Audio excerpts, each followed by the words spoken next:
Nagsisimula na ang mga energy lockdown sa iba't ibang bansa dahil sa pagtaas ng presyo ng langis sa buong mundo. Sinasabing ito ay dahil sa epekto ng gulo sa Iran. Sa ating bansa, nakakalungkot na ang ibang mga gasoline station ay 3 beses na nagtaas ng presyo ng gas at may mga tuluyan na ring nagsara.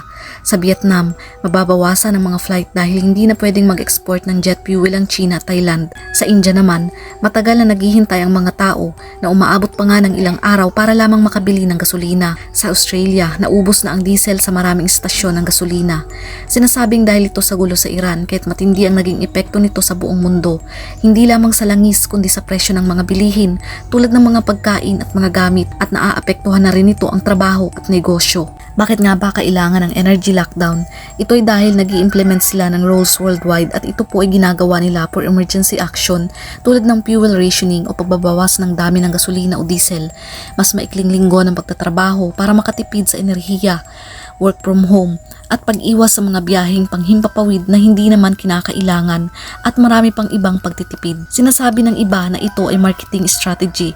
Ang ilan naman ay naniniwala na may kaugnayan ito sa Great Reset, isang plano raw para sa mga layunin sa hinaharap. Sinasabi na mag-stock na ng maraming pagkain at ng mga solar power station dahil hindi natin alam kung ano ang maaaring mangyari sa mga susunod pang mga buwan.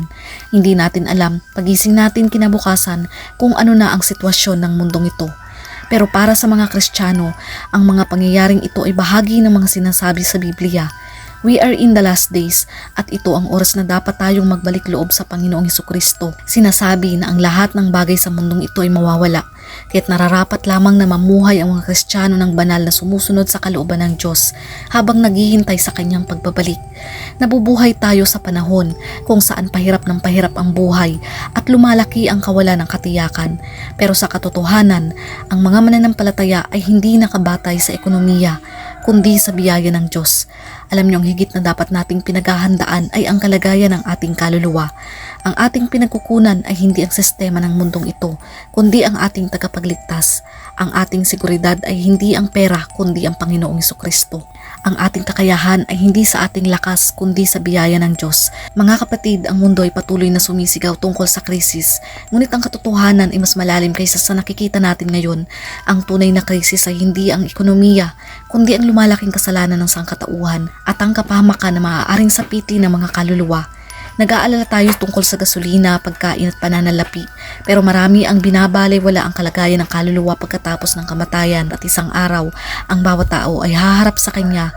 Hindi ito pananakot kundi isang mensahe ng pagising. Bumalik sa Diyos, repent and accept Him habang may panahon pa. Piliin ang katuwiran kaysa sa pansamantalang kasiyahan sa mundong ito. Pumili ng kabanalan kaysa sa kasalanan. Piliin ang Panginoong Hesukristo kaysa sa mundong ito. Isang bagay lamang ang mahalaga, ang ating pakikipag-ugnayan sa Diyos. Sabi nga sa Marcos 8 verse 36, sapagkat ano ang makukuha ng isang tao kung makuha man niya ang buong mundo, ngunit mawawala naman ang kanyang sariling kaluluwa.